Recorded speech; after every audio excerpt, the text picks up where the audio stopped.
The one nice thing about doing this is that at least you're not sitting at a bus stop.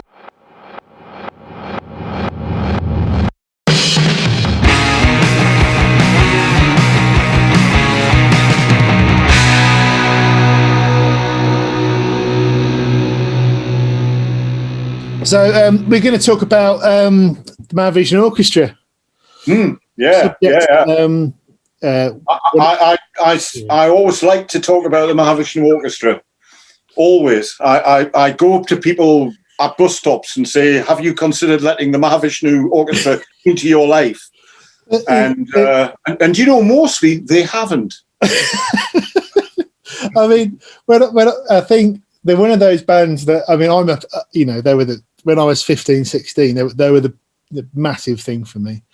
But it was just one of those bands that I think if you're into them, it's just, the whole world there, isn't there? What was it for you then? As a musician, what was it for you why were they massive for you, do you think? I think I was really into thrash and heavy metal stuff. I remember hearing Awakening, and Awakening sounds like it's like a thrash metal, but it's done like jazz thrash metal. And it's like, it's done like a Megadeth track or something. Yeah. And the energy and power there was so intense that, there was no sort of from Megadeth and thrash to In the Mountain Flame. It's not that big a leap, really.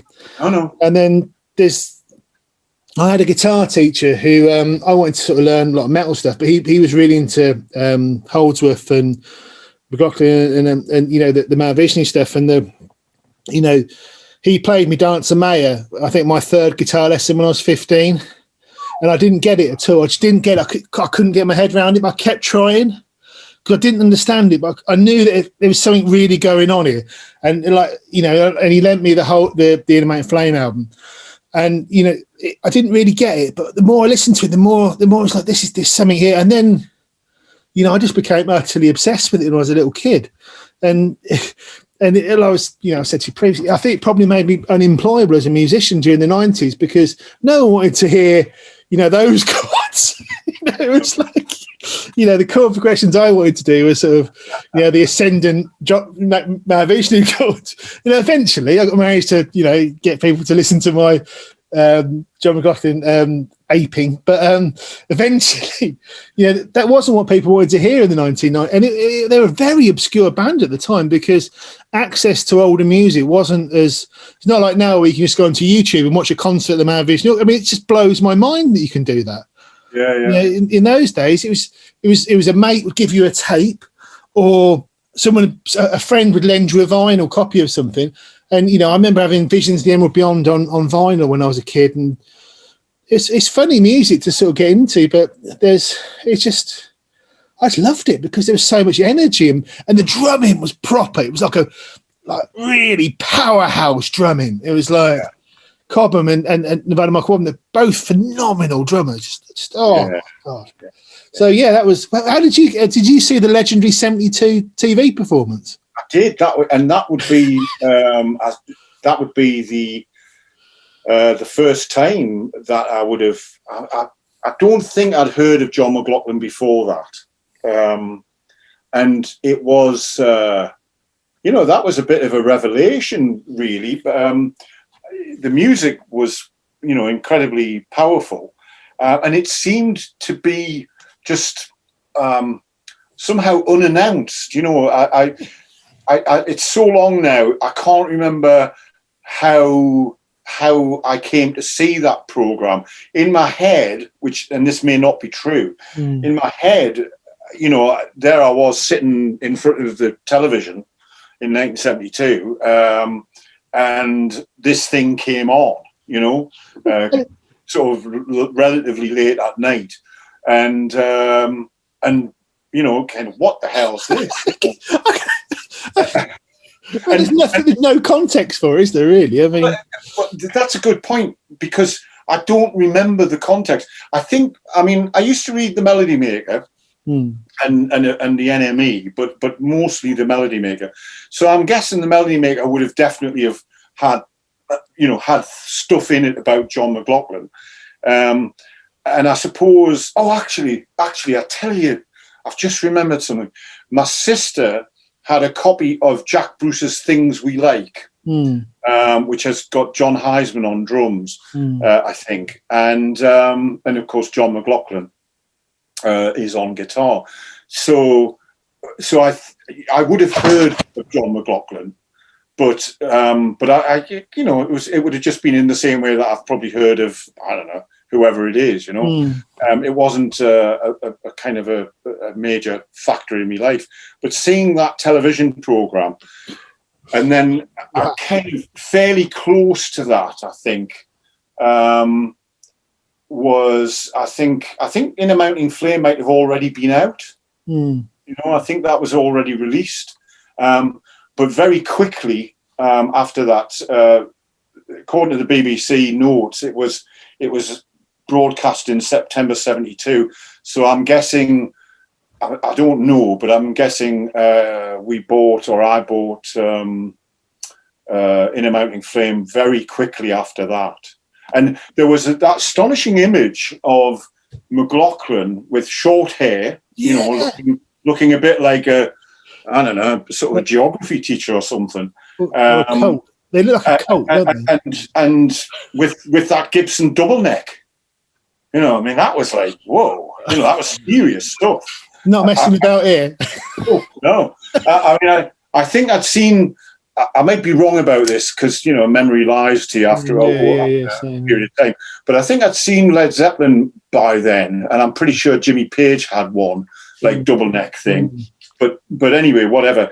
Seeing that on television, and then very quickly after that, acquiring the In a Mounting Flame, which to this day I always remember getting it home, and I don't know if I've got my copy of it here, but inside it had an advert for, I don't know if you can see that, for Andy Williams.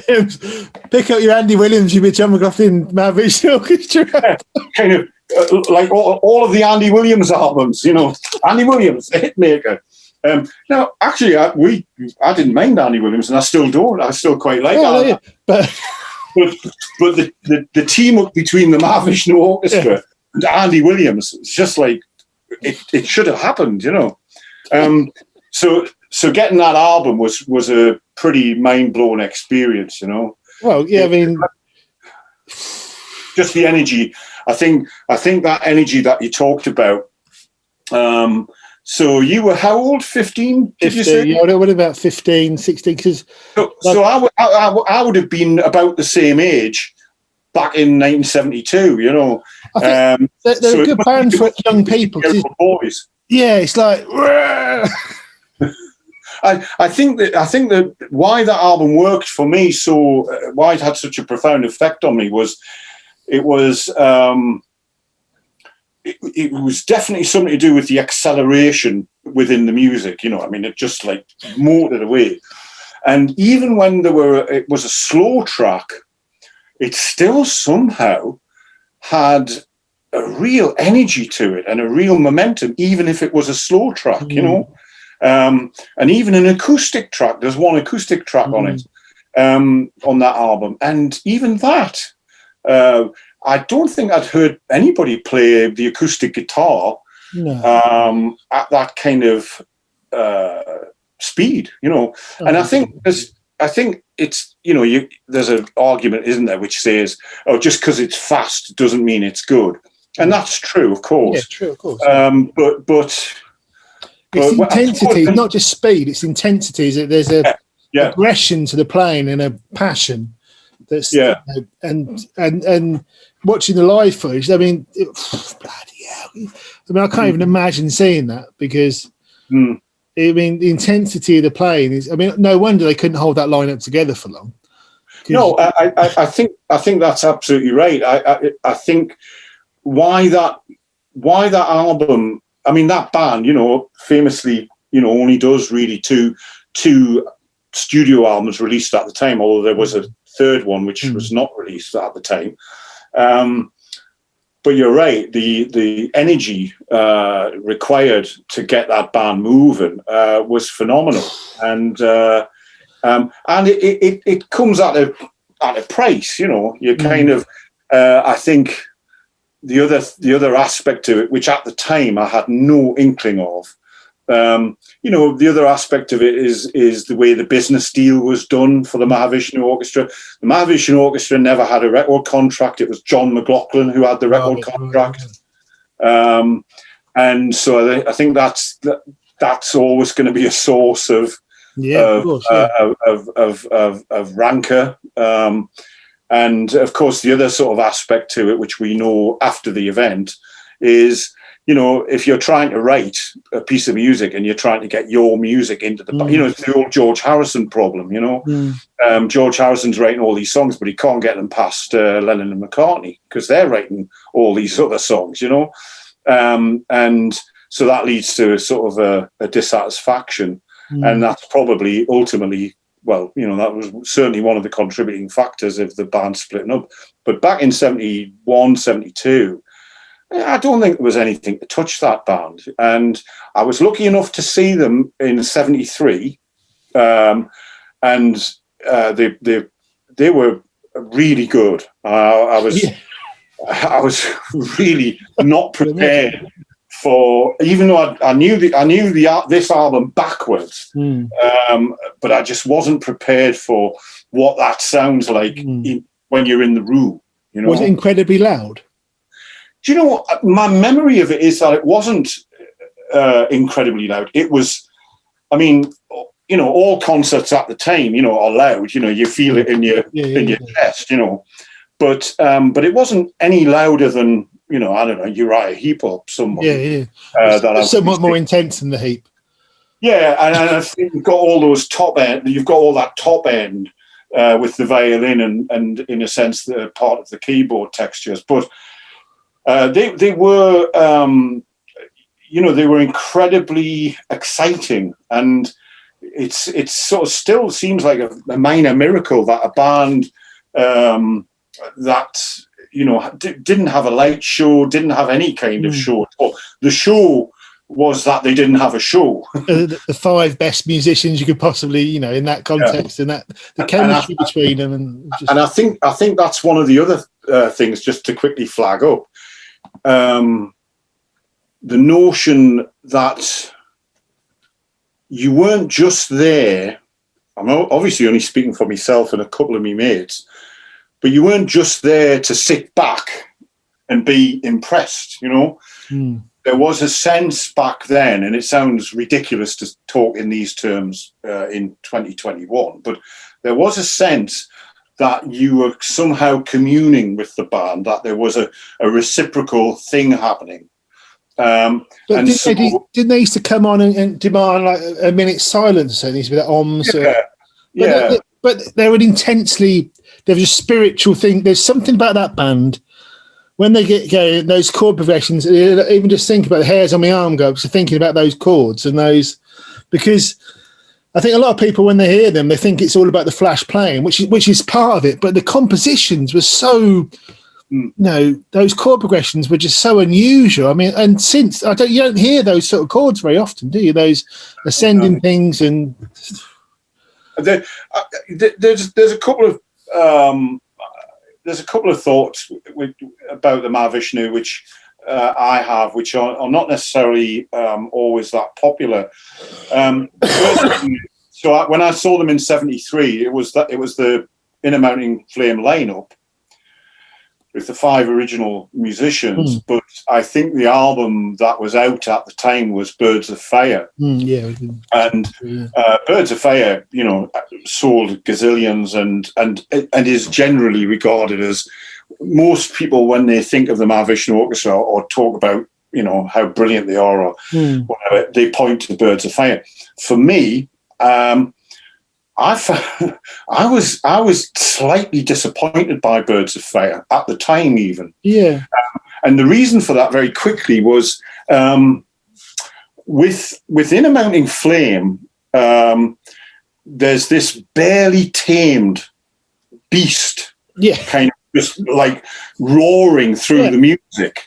And if it's not roaring, it's prowling at the edges of it, you know. And there is that pensive. quality within the music, which is something probably to do with those arpeggiated chords, etc., etc. That sense of mounting expectation. For me, Birds of Fire. I mean, this is not. This is just my opinion, and it counts for as little or as nothing as any other opinion. But Birds of Fire, they kind of know what they're doing. On Birds of Fire, people always talk about, oh well, In a Mounting Flame is a good album, but it sounds like shit. You know, it's a badly recorded album. And for me, God bless them, Ken Scott and all the other people who worked on the Birds of Fire album, you know, it sounds much better. It definitely does sound much better from a sonic point of view. But for me, it's just not, it doesn't have that rawness. And it is the rawness that I like. I think that's what drew me in when I was a kid, because I was listening to like Napalm Death and Carcass and Slayer. And then to go across, because to hear like Dance of Maya and Awakenings, it was the same. So it was punky. It was really, and they sound like they're on the absolute edge of their ability as players. I think as he got through the years, his playing got cleaner, but I don't think it necessarily got better. I don't think there was less. You know, there's mistakes when he's hitting solos, and there's mistakes, but there's an intensity to it that's so exciting. But when you hear him playing, you know, like Friday Night in San Francisco, I mean, the playing's perfect, but it hasn't got the same level of. It isn't just, you know, the spontaneity and the fire and the excitement, and they all sound like they're really into it. And there's this. I mean, I agree. I think long after the events, I mean, like, you know, many years later, a couple of decades later, with the internet, there's like lots of concerts available, you know, bootleg recordings, and sometimes not so bootleg recordings. And you know, I always listen to them. You know, if one surfaces up, I'll always go to it. But here's the thing: very often there's problems with the tuning, which there undoubtedly would have been probably in 1973 when I saw them. But when you're in the room, tuning issues don't count, you know, because that's not what you're hearing. And I think sometimes in the cold light of day, which is inevitably what these kinds of listening experiences are, you know, you're listening more to the kind of the variables within the intonation of the violin, for example, or the guitar, and you know, it becomes a different experience. But that said, you know, the live album that they did Between Nothingness and Eternity, did that come next in the sequence? After? Well, we've done In a Mounting Flame, so if we move on to Birds of Fire. So, like I say, with Birds of Fire, it hasn't got quite the edge, but the compositions are still there, aren't they? So, you know, Hope I really like, and Resolution at the end, that's got that edgy, you know, that ominous chord progression thing going. Isn't it? But yeah, then they went on to the live one, and so that's. Did they record before Nothingness and Eternity, Between Nothingness and Eternity? Before that one, was that when they were doing the Lost Trident session stuff? And then it might have been, yes. Yes. To be honest, I'm not sure, and I haven't. No, I don't know either. No. In front of me.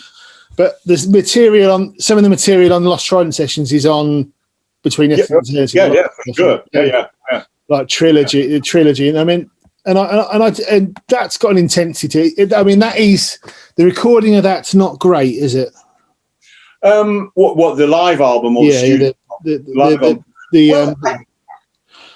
but it's intense. I don't mind that live album. I kind of I love it, but it's not as well recorded as perhaps the other album. It seems to be a kind of recurring motif when you know, you're discussing McLaughlin's early work, because before Mahavishnu, the album, which I didn't discover until a few years after the Mahavishnu Orchestra, the Tony Williams Lifetime Emergency album. Man, I love that album. It's great. It's intense, isn't it? God. And I'm one of those people, you know, there's often a criticism about Tony Williams singing on the album. I'm totally fine with Tony Williams singing on that album. It works for me, and of course it's got Larry Young on keyboard. But is it a perfectly recorded album? No, it's not. No, it's really bad recorded. But what it does, it's terribly recorded. But I play that album as much as I play any of the others. And for me, it's got all of the stuff. What's the stuff that I want out of the Mahavishnu Orchestra? I want intensity, I want momentum, and I want that quality which you described so well just a few minutes ago, which is the sound of a bunch of musicians teetering on the brink. That's the excitement. That's the bit. It sounds like it sounds like it's going to fall apart any moment. And on some of the live recordings, it does fall apart any moment. So, the bootlegs, and that's. But I mean, and like I say, listening to, like I said, Between Nothing and Eternity, I really like Between Nothing and Eternity, but it's not, that well recorded. And I it's not the one I go back to. I tend to listen to those songs on the Lost Trident sessions more, which I love. I love that. Yeah, it's a great album. I remember the day, getting the Lost Trident sessions from I couldn't believe they were bringing out a new Mav. This must have been about 20 years ago. I couldn't believe there was a new one coming out. I was probably the only. Yeah, it's brilliant, isn't it? And it's like, I couldn't believe it. It was like, it's up there with a new Beatles album. Say that exciting, and I loved it. And it was really good. It wasn't an awful mess. There was some really good tunes on there. No, yeah, I mean, I remember the Lost Trading sessions, buying it at the time, like you, and thinking, why didn't they put this out? Well, of course, we know why they didn't put it out, because it tells you in the liner notes. But the relationship between the individual members was very poor by that point. But I'm just so glad it got released. Like 30 odd years, 39 years after the event or something. Well, some of the songs on that, they were on that Like Children album, Jan Hammer and Jerry Goodman one. Yeah, and there's some good tunes in there, isn't there? Some really good. Yeah, really. I can't remember that's that one that they play this guitar. I'm not going classical guitar, but yes. Yeah, when I heard that the first time, I was like, oh my God. It's like, oh, they've done another one that's that good. It's like, and that melody comes in and the violin, it's like, ooh. Yeah, it sort of swoops in, doesn't it? It comes down from above, that thing. Oh. Yeah, it's pretty intense, as we've said. But I in broad terms, in some respects, when you've got a band who are, you've got to remember. I think as the phrase goes, younger listeners won't appreciate just how massive the Mahavishnu Orchestra were. At the time, they weren't by any means a cult band. They were absolutely up there in the mainstream, getting gold discs and all the rest of it, and playing massive festivals. You can't imagine it now. I mean, and selling out.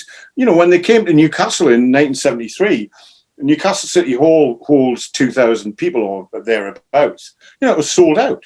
It was just packed solid, and that was in Newcastle. You can't imagine it, can you? I mean, there's the band that they're that extreme. That they were, as extreme musically as anything going at the time, and there's well, I think that's an interesting angle as well, because for me, what that tells me is that there was a willingness and an appetite amongst general audiences, who would be okay with bands pushing at the edges of things. So it wasn't, inevitably, there's some people who like Bob Dylan, who would go to a Bob Dylan concert in 1973 and complain that he doesn't play, all the hits kind of thing. But most people in the audience are there to just, have the artist go where they will. And I think that's incredible though, isn't it? Because sorry. No. Please. Just to finish the point, I think there was a willingness across audiences generally to just sort of suck it and see, to just sort of say, all right, well, where's this going to go? And inevitably there's a fall off. Not everyone in the room likes Tales from Topographic Ocean. When that's performed live. for the first time. I was at that gig. I saw Yes, and they did 2 nights at the City Hall and playing Tales from Topographic Ocean, you know, which hadn't been released at that point. So the audience must have struggled a bit. Nobody knew it, but the point being that there was a willingness from, I would say, the majority of the audience to just take the leap with the band. And the other thing, the final part of that is that relates, I think, to it was perfect. I saw no contradiction, Matt,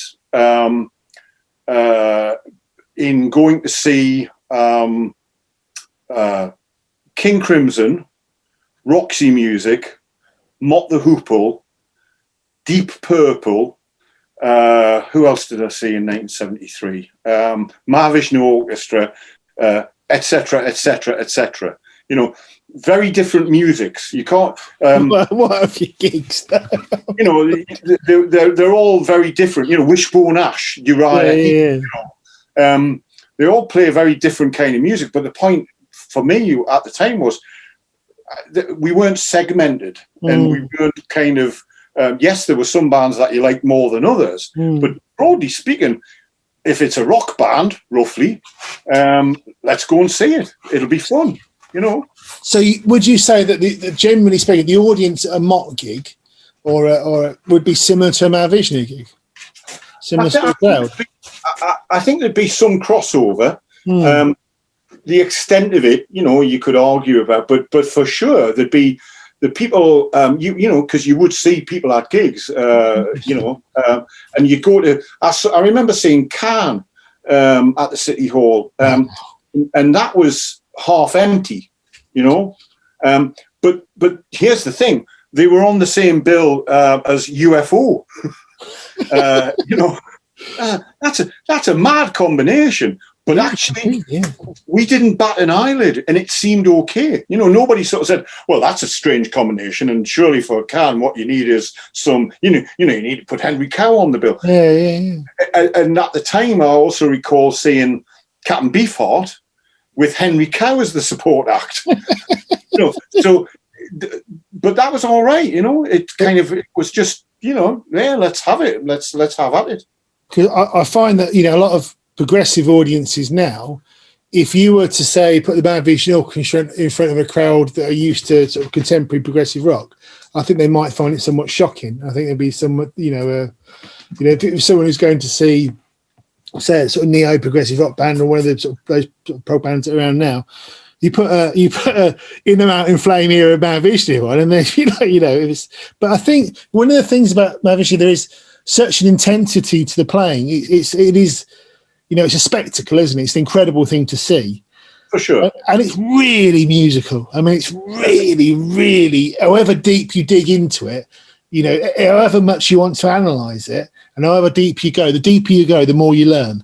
Because you know, the modal improvisation stuff, there's one song, I think, where they use a different mode for each band member's star sign and all that stuff. And it's really, you know... The more you dig, the further it goes. You know, there's also, you know, I've got all the scores here. I've got the score book, and I used to sit and go through it. You know, my sight reading is not great, but it's got, you know, it shows you the different scales they soloed over, and it's, you know, quite useful to sort of analyse it and sort of see how it all works and that, and not, you know, it's beyond me really. I mean, but. Yeah. I like I don't particularly want to learn how to play it. I want to understand the attitude behind it, because you know they've already done it, and it's better than anything I'd ever do. But I want to understand how it works, so I can dismantle it and then, you know, take the concepts from it. But it is interesting to note that, you know, that how many modern audiences would be able to deal with a band of that intensity and power. I think there was definitely some crossover in audience terms between, say, it was perfectly possible, as I said earlier, to like Hawkwind or Led Zeppelin, let's say, and the Mahavishnu Orchestra. It was fine. You know, you wouldn't, you know, of course, some people would kick back against it and like just, you know, not like it, and that's fine. There was always that division. But in general terms, it was perfectly, there was a willingness to do it. Now, I'm not saying, oh, it was all better then. than it is. No. Cause I mean, you know, 'cause it's just different times. It's culturally different. You know, it's a very different world we live in to the world of 1973. You know, so or in your case, sometime in the 90s. But say in the 90s, and then you know through that, I mean, it was Holdsworth and Bruford, the Bruford album with Holdsworth on it, and Red era, King Crimson, and Thrack era, first Thrack era. But I kind of think they're all this Red, and the Mahavishnu, that Wetton era, 72, 74 Crimson, and the Bruford band with Holdsworth, and that band, and there's a link between all those things. You know, there's a sort of a jazz rock, but not rubbish. It's a really sort of really aggressive jazz rock, but not polite jazz rock. I'm not good with polite jazz rock, but really like nasty jazz rock. Just to stop you there, I think there was with Mahavishnu there was always more rock than jazz in some respect.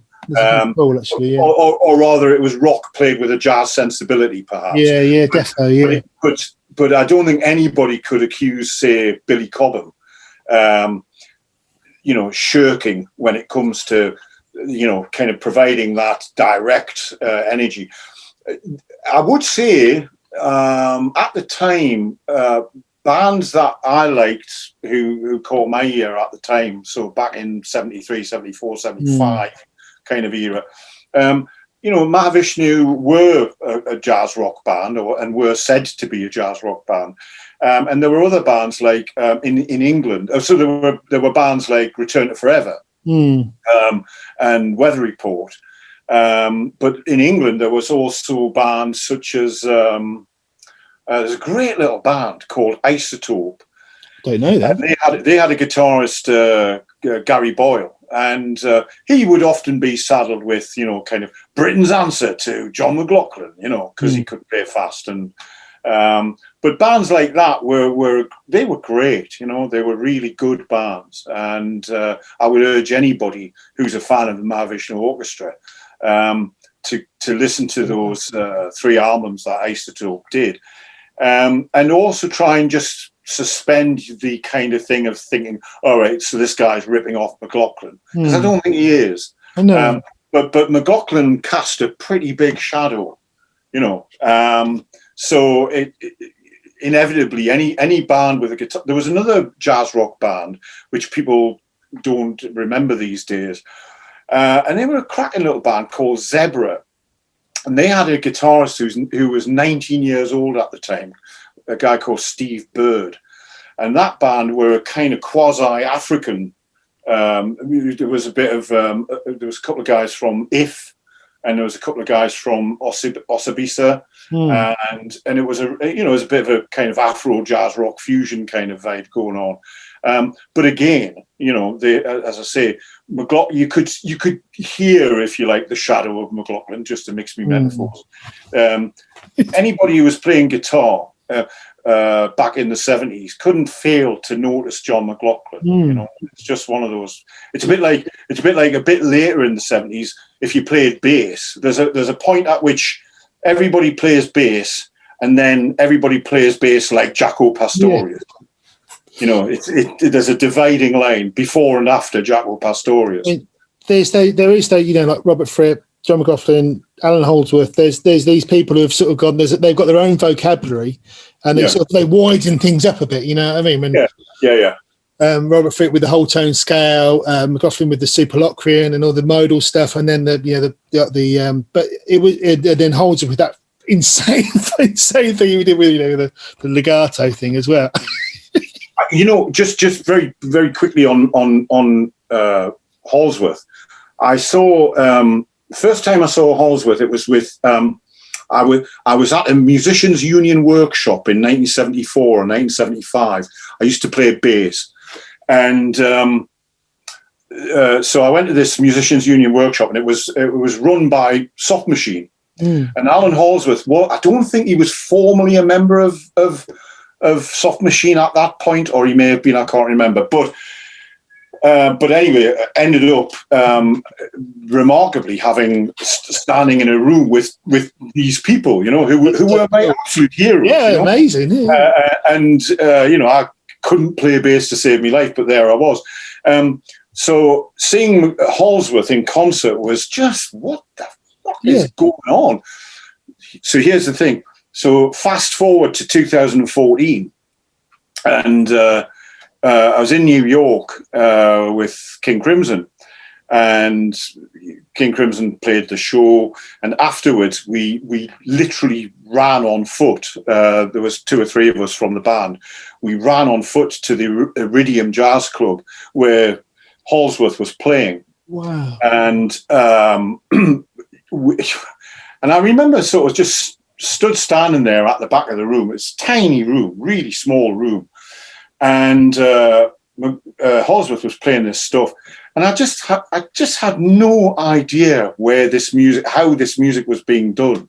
And I can sort of follow a tune, you know what I mean. And although I don't play guitar, and I have certainly no musical reading or technical insight, you know, I kind of can follow a difficult chord sequence, you know. Yeah.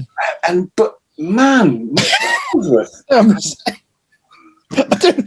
I mean, and there's an interview where McLaughlin there's a Holdsworth interview. It's Holdsworth and McLaughlin talking, and he says the same thing. He can't follow Holdsworth because there's something about those lines that are just, you know, I can in terms of mechanics, I can understand McLaughlin pretty well because that was kind of, I learned that style when I was a kid, and that was the kind of, you know, those chord progressions and the modes and you know, that I can kind of, you know, see how it works. With Holdsworth, it's a bit more sort of, I'm not really sure what's going on. It sounds amazing though. He's got the magic notes. So, okay, well, we better get back onto the Mahavishnu Orchestra. So we've had that. So that lineup basically split to that point, doesn't it? Between Evenings of Eternity and Lost Trident sessions. So there was a big split, wasn't there? Yeah. I mean, the fallout was exceedingly acrimonious, and was acrimonious in public. You know, there was that famous interview that was published at the time, where Musician magazine or something, wasn't it? Yeah, where McLaughlin was, you know, where the musicians were in one corner, the band was in one corner, and McLaughlin was in another. And God. You know, I'm not taking any sides. I think ultimately, you know, there'd be right and wrong on both sides. And if I was in that group, I recently interviewed Jan Hammer and Rick Laird, actually, before he was ill. And, you know, they've come to terms with that, you know, they're okay about it now. But I think it was quite painful at the time, sort of feeling like you're on this guy's coattails, you know, and on McLaughlin's coattails, I mean. So when it disappeared, you know, I think it was quite sad. I mean, the return. What came first? Was it Apocalypse next? Was it? Yeah. So Apocalypse, Visions of the Emerald Beyond. I can't remember the sequence. Yeah, Apocalypse. Yeah, I think Apocalypse was the next album, but wasn't he developing Apocalypse, Vision of the Emerald Beyond, and doing Shakti concurrently at the time? Yeah, I think there was a lot going on, wasn't there? Yeah, that period was. I saw. Oh God, when would this have been? It would be 76. I hitched down from Newcastle to London. It was in the It was in that really hot summer that they had, where there was an invasion of ladybirds. In 1976, there's like documentaries made about it. Anyway, I hitched down to Hammersmith Odeon, and the bill was at the time. Who was on the bill? I think it opened with the George Duke, Billy Cobham band, and then the middle act was Shakti, and then the headlining act the night I was there was Weather Report. Wow! And you know, and it was. I think it was Jaco Pastoris's first appearance in the UK. You know, that weren't a bad lineup then. Because I'd gone like I was a huge Alphonso Johnson fan. You know, the bassist. I loved Alphonso Johnson's work. and I think he was in the George Duke band rather than in Weather Report, because it was definitely Jaco Pastorius. But point of the story is Shakti. I struggled a bit with Shakti. Me too. The first time I heard them, I didn't get it at all. No, yeah, right, yeah. And I've talked to him, I've interviewed McLaughlin a couple of times over the years, and I've talked to him about Shakti, and he makes a good point that everybody was against Shakti, like everybody. He had management and record companies saying, so you've got this incredibly successful band, and you want to do what?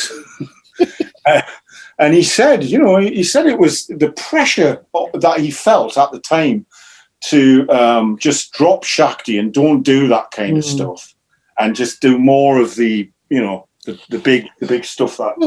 Shakti. It's impressive, Shakti, and I do like it, and I like it a lot more now than I did when I was a younger person. I saw the Remember Shakti gigs, but where's the chords? Where's the magic chords gone? It's like, you were the best. You had the best chord progressions going. Where are they gone? I eventually the penny dropped for me with Shakti, like a few years later, not too long after, and I thought, all right, that's what this is about now. I'd kind of somehow rationalised what I thought it was about as a listener. Which may or may not have any basis in reality or fact, but the other thing, I can't remember what year it was.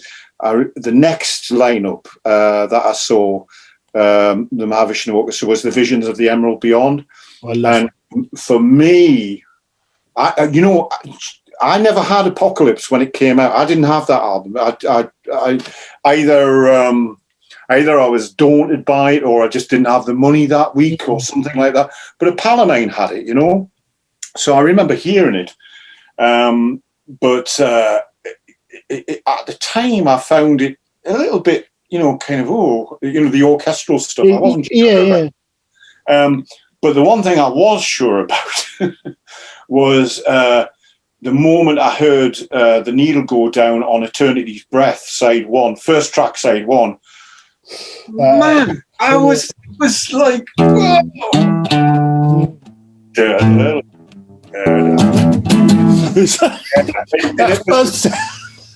It was. There's a moment where just before that riff kicks in, there's a unison line between Jean-Luc Ponty and McLaughlin, and in that brief arc, in that flurry of notes, it's like it really is birds of fire taking off into the air, phenomenal, and these sort of meteoric streaks of light.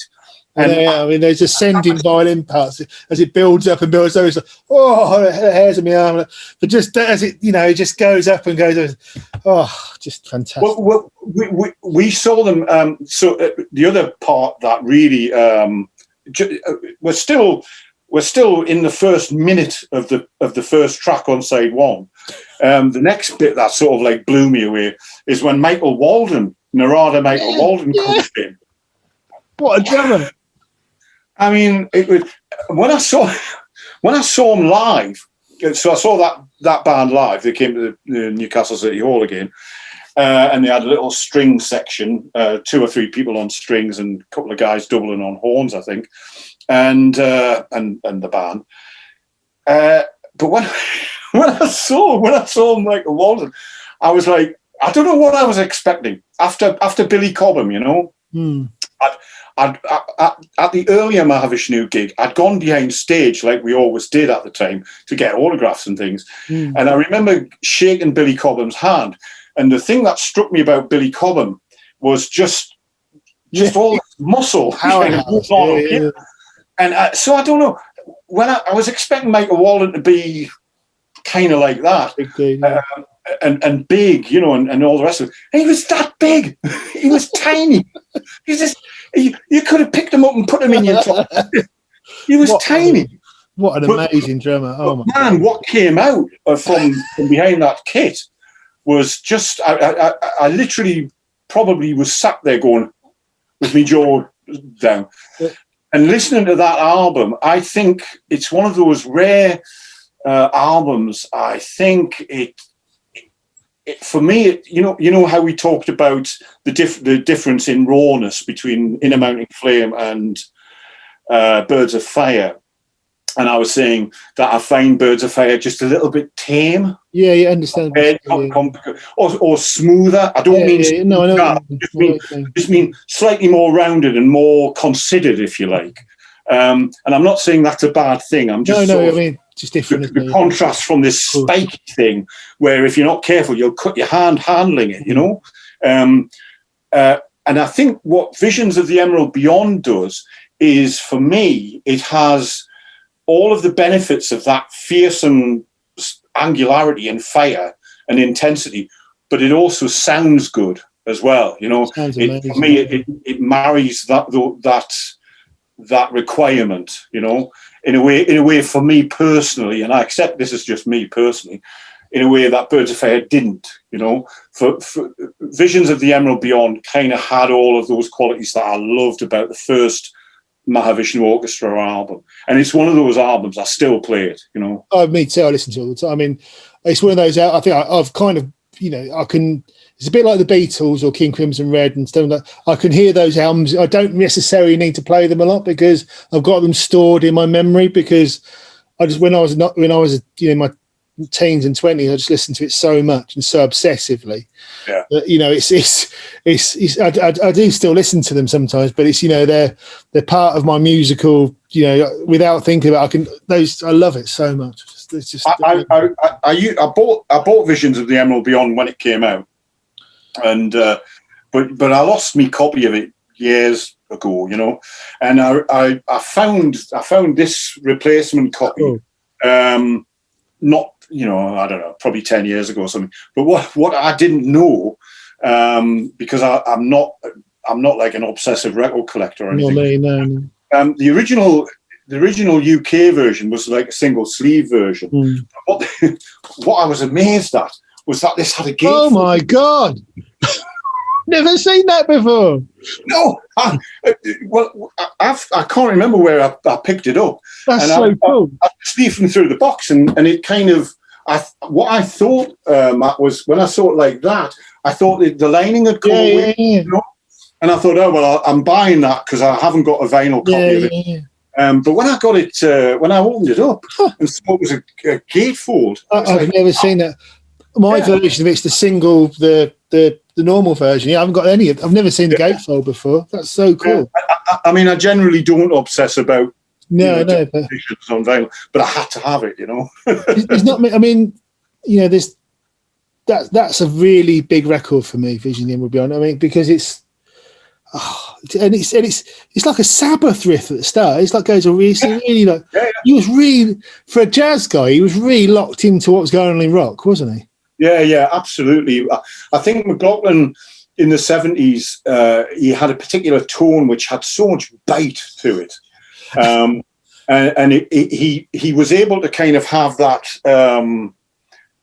that he had that capacity, and in a sense still has, that capacity to on the one hand, you know, he could blow something up, or on the other hand, he could pick the lock very carefully, you know, and open the door. So you had those two great possibilities every time he played, you know. On the last couple of tracks, he's got that. I think it was a Bit Crusher or this really distorted guitar. I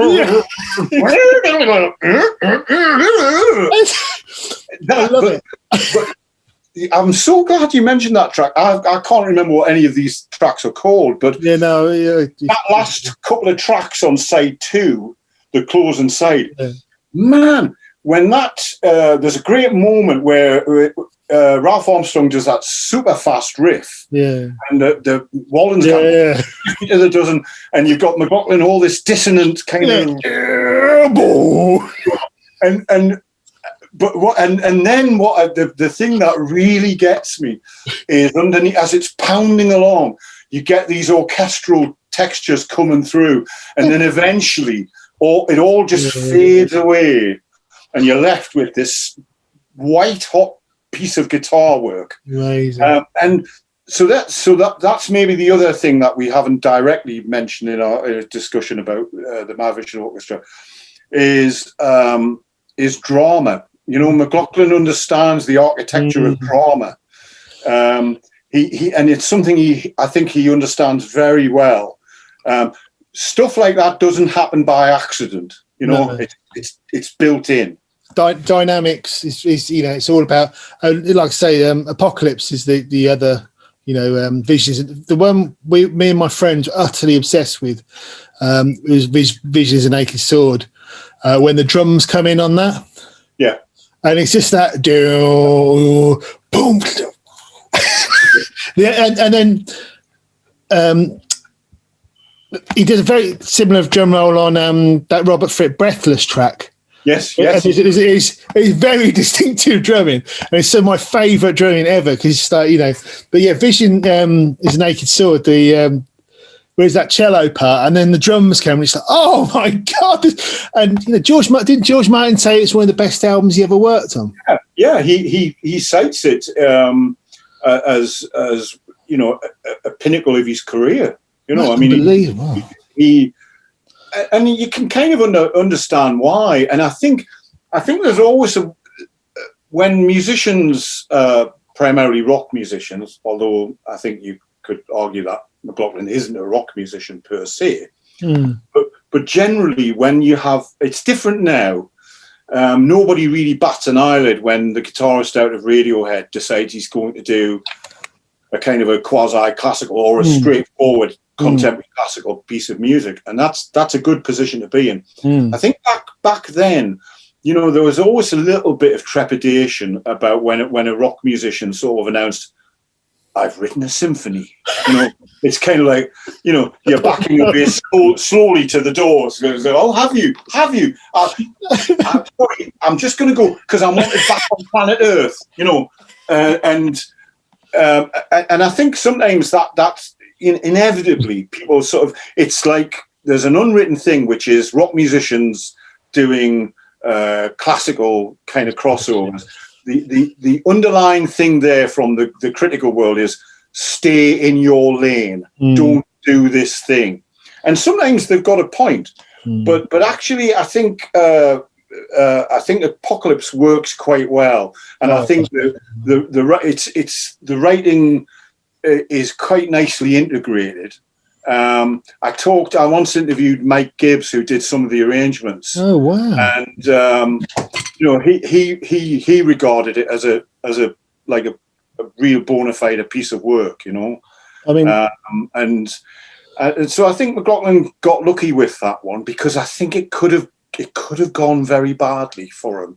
As it is, I think it holds itself together very well, and I probably appreciated, you know, it was one of those albums I came to appreciate more and more the further away from its release date that I got. You know, it was the last one I was into. The first three, the live one, and you know, and then Visions, I really loved. Apocalypse was the last one that really, you know, just because it's harder work, isn't it? But I think it asks the listener to do something other than just, you know, nod your head. You know, but actually that's not a correct thing to say, because I think most of the Mahavishnu Orchestra's work asks you to do something other than nod your head. But I suppose the difference is it's a question of the way the dynamics between the orchestra and the rock elements work. It's to what extent that works, you know. There's certain compositional ideas, though. If you look at Visions of Naked Sword, it's got a chord progression that's quite similar to Dancer Maya in it. And one of the things, the more, you know, I've listened to quite a few of his solo albums as well. I think I've probably listened to the majority of them. But that chord progression keeps popping up here and there. He's you know, there's an obsession with the Dancer Maya chord progression in that, you know, he's a very distinctive, one of his sort of musical trademarks, the Dancer Maya progression. Well, I mean, I've not discussed this directly with John McLaughlin, of course, but my guess is why do certain musicians keep returning to certain motifs? You know, well, one explanation might be, well, it's their favorite chord, you know, or their favorite mode, or whatever, and that's fine. but I think with McLaughlin and possibly with Robert Fripp, because there are certain motifs that no, of course, constantly, and sometimes it's it's a bit like the Andre Previn thing. It's all the same notes, but but not necessarily in the right order. It's the same feel, isn't it? You get the same. Yeah. There's the whole tone thing, and there's with Robert Fripp with the and it comes in track and in red and and it's throughout the, you can hear that and it's I like that. That's great, and it's great to hear because it's not like he's reworking it. It's just a similar attitude to the. I think that's something to do. I'm guessing here. I've no evidence for this at all, so I am just making this up. I want to be clear about that. I think with McLaughlin, with the motifs that we've talked about there. And possibly with Robert Fripp and other guitarists. I think why they keep going back to those things is because it takes them to a point at which something opened up for them, and they're keen to return to that spot, not necessarily because they want that experience to happen again, but it's a touchstone. That they know can lead to other things. It opens the door to. I mean, If you talk to Carvis about it, he'll talk about magical thinking, but I think there is a certain thing to that where where's a spiritual way of finding your way into a way of thinking that opens doors. I know, and it's really hard to say it without sort of seeming new agey, but I agree with Carvis because there is a way of. There's certain things that open doors, and I think, like you're right about those motifs and things. There's certain ways because there is a magic to music. Music is bloody brilliant, isn't it? I love it. I mean, just again, not to go away from the Mahavishnu Orchestra, but the day that you and I are having this conversation happens to be the 48th anniversary since the release of Lark's Tongues and Aspic by King Crimson, and one of the recurring things that gets written. Mostly by me, is that this was a magical act, and the use of the word magical, has a number of meanings. But I think if we're talking about something strange and otherworldly, something not necessarily spiritual, but certainly opening something up that is different, then I think it's the use of the word magical in that context is absolutely bang on. For me, McLaughlin, this is the thing. I mean, the music isn't without context. So with McLaughlin, within a Mounting Flame, if I can find me a copy of it. Here it is. So within a Mounting Flame, there's no accident. There's a candle. There's a candle. So the practice of lighting a candle and contemplating I can't remember, was it some bogus mystic, Carlos Castaneda or something, you spend hours like looking at a candle and trying to project your astral body out of yourself, and all that sort of stuff. But the other angle to it is on the back cover. So cool. You've got a series of portraits where literally in the last column there's a shaft of light touching the musicians. Now what's that about? It's telling you that these musicians are touched by divine light, So all of there's a lot of waiting in that. But I can feel it. Which has a huge impact. On a kind of either a stupid or an open-minded 15-year-old. Same. And this is why we're having this conversation all those years later, because we felt it. It felt real. I felt there's just a magic to when music. It just unbelievable intensity, psychedelic. Brilliant. It opens up something that I've had it through playing, I've had it through watching gigs, and I've had it through listening to music. And that's why I've always tried to find music like the Mahavishnu and things like that make me feel like that, because there's not a lot of it about. It's not that it's that good. It's not really good. There's not really good music. Very little that's Dancer Mayer. Yeah, I would agree. I listen to music a lot, and it occupies my professional life. But it also occupies my downtime as well when I'm not working. And I can say,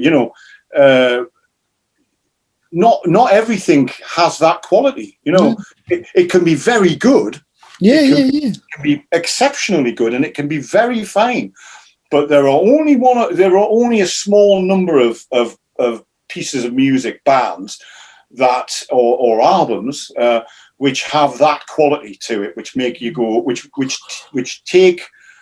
takes you out of your body almost. Yeah, totally. That's what it sometimes feels like. It's quite hard to talk about, but it's definitely there, isn't it? And say talking to Carvis and about I've talked to a lot of my friends about it, and there's something about the really good stuff, the stuff that really connects with you. And it's different for everybody, but there's a real magic to that. So, did they ever do Apocalypse live? I off the top of my head, I don't know. Because when you saw the second Mahavishnu live, did they do any of the old material, or was it all new stuff? I can't remember. Is the honest answer. Visions of the Emerald Beyond is what I remember, but I'm guessing they would have touched on possibly some older material, and it would have been probably something off Birds of Fire rather than In a Mounting Flame. I think over the years, I'm prepared to be very wrong about this. I must say that. I think over the years, McLaughlin was wary, or seemed to be wary, of revisiting the very, very early Mahavishnu catalogue. Every now and again, he'd do a bit that was a bit, maybe a lift from a riff or something. Yeah, he used to do that with Chet. He didn't. But he used to kind of stay away from it, I think, for a whole variety of reasons, probably. But I think I'll tell you what was interesting for me. A couple of years ago, I've got a copy of it here. He teamed up with Jimmy Herring and the Invisible Whip. What's that like? It's that album, and it's called. What's it called? It's called Live in San Francisco.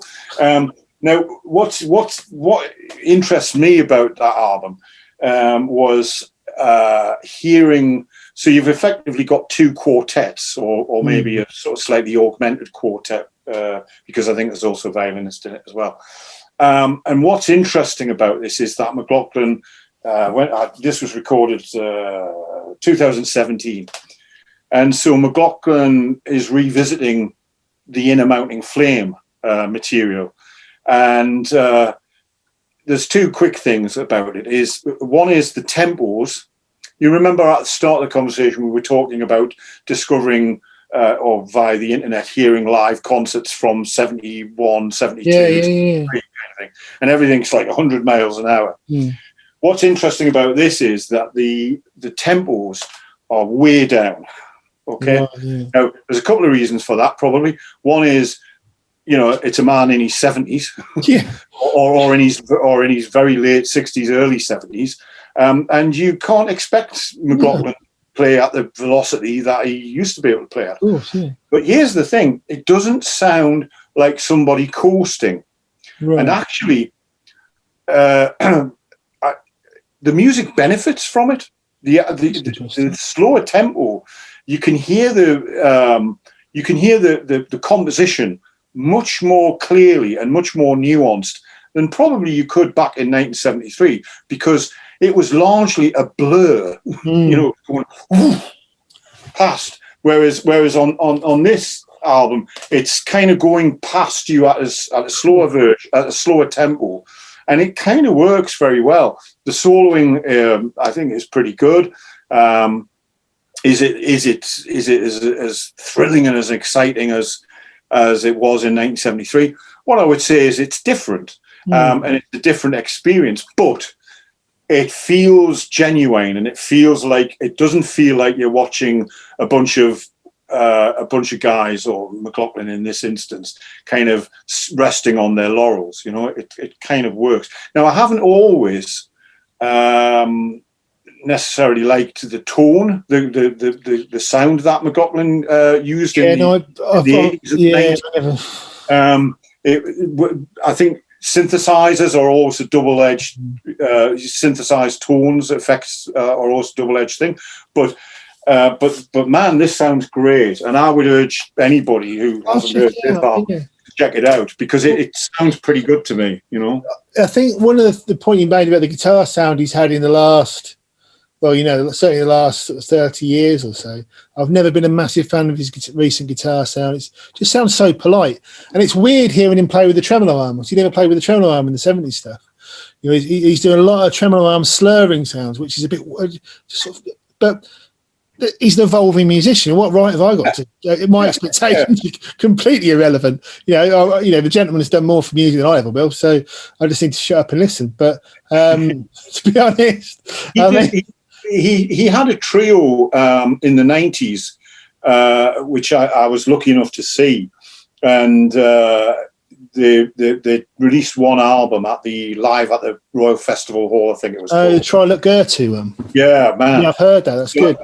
Saw that band live, and I thought what McLaughlin was doing there, but with that band, was pretty amazing, pretty special, and it rekindled.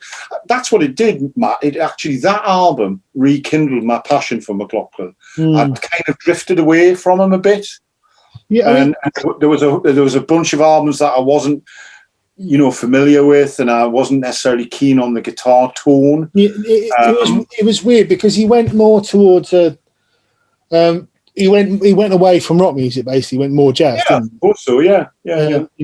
So the final one of the sort of 70s albums is just Inner Worlds, which I think Inner Worlds is all right. I don't think it's great. Yeah. I think it's all right. Yeah, it felt to me, I didn't have it at the time. No. For whatever reason, it wasn't an album I bought at the time. But so I came back to it. So I was like in a position of like kind of discovering it, like long after the original release. And it's got lots of ideas in it, but I'm not sure it. Just on a personal level, there are things that I can find to like in it. I'm not sure I love it, if you see what I mean. Yeah. Do you think he was more excited about Shakti at the time, and it was a case of? I don't know. That may be one of the reasons, but I'm just not familiar at the moment with the timeline of things. I think Lotus Feet was on that and on the Shakti album, wasn't it? And there was two versions. Yeah.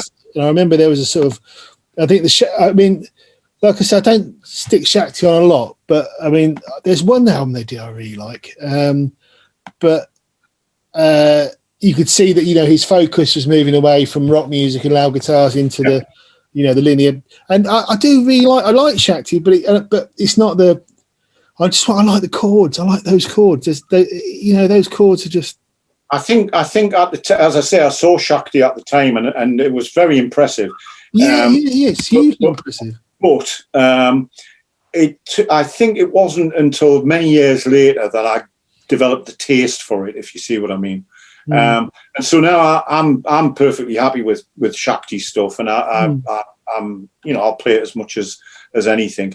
My go-to Mahavishnu period, though, if I'm honest, will be probably In a Mounting Flame. Yeah. And the other album that I've played more and more than ever, I bought it back in the day when it got reissued, because when the Mahavishnu Orchestra broke big, what happened was you got loads of albums by John McLaughlin that were reissued. My Goes Beyond, wasn't it? And you got My Goes Beyond, and you got Devotion, which is an album that McLaughlin has subsequently disowned. And there was a fantastic album called Where Fortune Smiles, which was just a straightforward jazz album. But I bought it at the time on the back of, thinking it was John McLaughlin and it was the Mahavishnu Orchestra. And that was, that was kind of quite a good way into things. The album Devotion, though, is phenomenal. I love it. McLaughlin doesn't like it because it was something that was wrecked and played with. It's got those psychedelic stuff on it. I like all that. It's cool. Yeah. I like psychedelic music. It's great. Yeah, I absolutely love it. Where is it? Yeah, this is the Boyle. It's fantastic, and I've got it somewhere. Yeah, it's got that fantastic cool. But I really like it. I really rate this album, and you can hear the Mahavishnu Orchestra just waiting to kind of come together. It's somewhere between the Mahavishnu and Band of Gypsies, isn't it? It's got that sort of between those two. It's got Buddy Richards on it, isn't he? And So it's got that. And I love the Band of Gypsies here, Hendrix, obviously. Who doesn't? Yeah, it's got a great groove to it, and it's got Larry Young on it as well. So you've got that ethereal kind of out there organ on it, and it's just madness. All the effects, all of the psychedelic effects that were put on without McLaughlin's permission, and it was released, and it was an album he later disowned, and I understand why he didn't like the album, but that's all of that stuff is why I like the album. It's a great psychedelic album. But all these, he was making these albums. So that My Goals Beyond was the same year as the first Mahavishnu album. It's just, which is just. My Goals Beyond. So after Mahavishnu, after In a Mounting Flame, My Goals Beyond was for me. My sister bought a copy of it, and for years I used to sort of nick her copy of it. Eventually, I bought my own, but. Fantastic album. I can't rate it highly enough. I mean, a different world to Mahavishnu Orchestra, but that year, was it 1970, 71? Yeah. And if you want to be, if you want to add in 69 into the mix when he first goes over to New York, you've got Miles Davis. So you've got the Miles Davis stuff, then you've got the Tony Williams stuff, and you've got all these other albums. I mean, just incredible. I mean, just yeah. I feel. I hope it's all right to mention this, but in case people haven't got it, where is it? Here it is. There's a Colin Harper wrote an biography called "Bathed in Lightning," and it's. I don't know if you can see all this, but these are all my notes. Cool. This is a well-thumbed copy, and to anyone who's interested in finding out more about that period, I strongly urge you to get that book. The other McLaughlin resource, again, Colin Harper. Colin Harper's, I love Colin Harper, and he generated so much research. Wow. I mean, almost to the point of like mad levels of research. But when he was writing this book, he generated so much research. He put out another book of all his research of all the stuff that wasn't in this book. Oh my God! So there's it's called Echoes from Then, and it's glimpses of John McLaughlin 1959 to 1975, and this book, Bathed in Lightning, kind of deals with the 70s. With the formation of the Mahavishnu Orchestra, and it's fantastic. I can't recommend them enough. I've got a Mahavishnu biog, and I've got a John McLaughlin biog as well. The one that Helter Skelter did, John McLaughlin one, didn't they? Oh yeah. I've got one. I've got the Paul Stump one. Is that the one? I've got that one. Yeah, and there's a Mahavishnu one as well that I've got somewhere as well. But have you got that one? I've got that one. Yeah. Walter Kolofsky is. I'm probably not pronouncing that right. Kolofsky. Walter Kolofsky. He's on social media, and he's great. I love that. He's someone who was touched by Mahavishnu Orchestra. Had his life changed. By listening to it, and this book's a very good account of the formation of the band in that period. Doesn't take a side, pointers, It doesn't sound like it was a very fun band to be in, to be honest. It sounded like it was a pretty grim experience, sort of mitigated by those magical moments when they're on stage doing the doing what Yeah. they did in creating the music, but it didn't sound like a fun band to play. It didn't sound like they were. I think it was. I think the business side of the Mahavishnu Orchestra, has got in the way, and I think I think also what probably got in the way as well. John was, pretty evangelical about the whole Sri Chinmoy, the whole religious aspect of it.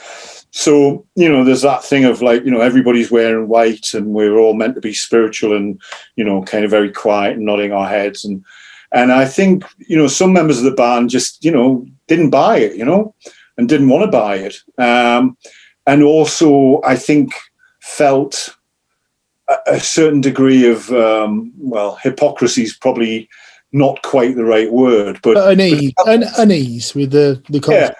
Felt that there was, not hypocrisy, but there was a double standard.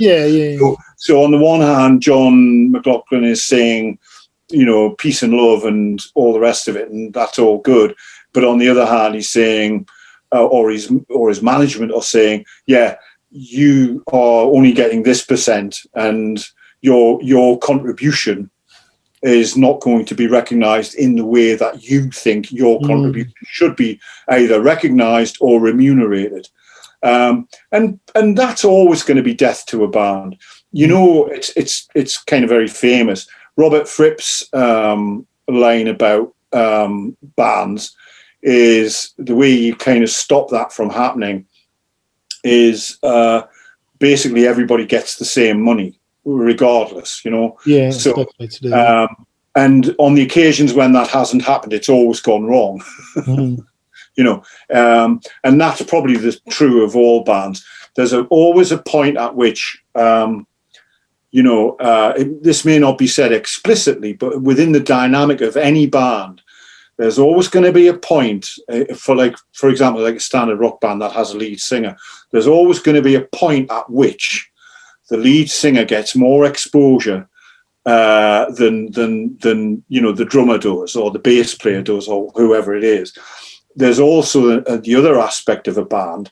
So a band's working very hard and all the rest of it, and you suddenly realise, as the bass player or the violinist or whoever it is, you suddenly realise that this guy X in the band drives a very nice car and has a massive house, and you don't. And yet you're in the same band. What's that about? Well, what that's about is because he's the writer and he's got his publishing sorted out. And the amount of times that so it's mundane stuff like that kills a band, and that's probably what killed the Mahavishnu Orchestra. It's always, if you look at the bands that stay together the longest, it's always the ones that share co-writes and everything, isn't it? So yeah. I mean, it can go wrong even then, but yes, yeah. It seems to be the best way to split everything. So, briefly, there was a couple of Mahavishnu albums in the 80s, weren't there? So, I mean, I must admit, I've never really got on with them, to be honest. I struggled with those records. Well, I wasn't aware of them at the time, okay? So I didn't come to those Mahavishnu albums until a long time after they were released. And so I think that necessarily puts a kind of if you like, a distance between you and it. You're listening to it in a different way than an album that's just come out and you've rushed to the shop to buy it. So for me, if I'm cooler about those albums, like emotionally cooler about those albums, it's because of that rather than strictly speaking the musical content. And some of the musical content I'm very fine with. I'm happy with it. I'll put it on every now and again, but as I said earlier, it's not where the juice is for me. However unfair that might be to the 80s albums, for me it's that bright burning incandescence of the original album. Yeah. And I was saying to a pal in relatively recent times, the front of the Inner Mountain Flame has a candle on it, as I was saying earlier. But really, what that should be is it should be a close-up of an oxyacetylene torch. The sheer intensity of it. Yeah. I mean, and that, for me, that's what it is. There's not much. There's the 72, 74 Crimson. There's various bands that were up there as well, but they were pretty special, the Mahavishnu. I'm very glad that my guitar teacher made me listen to that rather than Carcass and Napalm Death for a couple of hours, and get me into it. So, and those chord progressions that I've spent the rest of my life trying to recreate is that was always going to be. So I'm really grateful. And Sid, thank you so much for doing this. I can't thank you enough. It's been so much fun.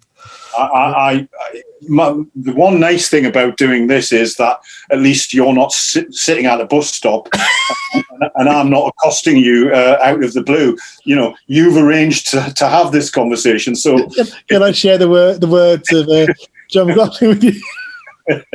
No, it's been lovely, Matt, and thanks for the opportunity. I've really enjoyed it. No, thank you so much. Right, I shall start recording. Thank you so much. Cheers, Sid. Yeah, bye. Stop.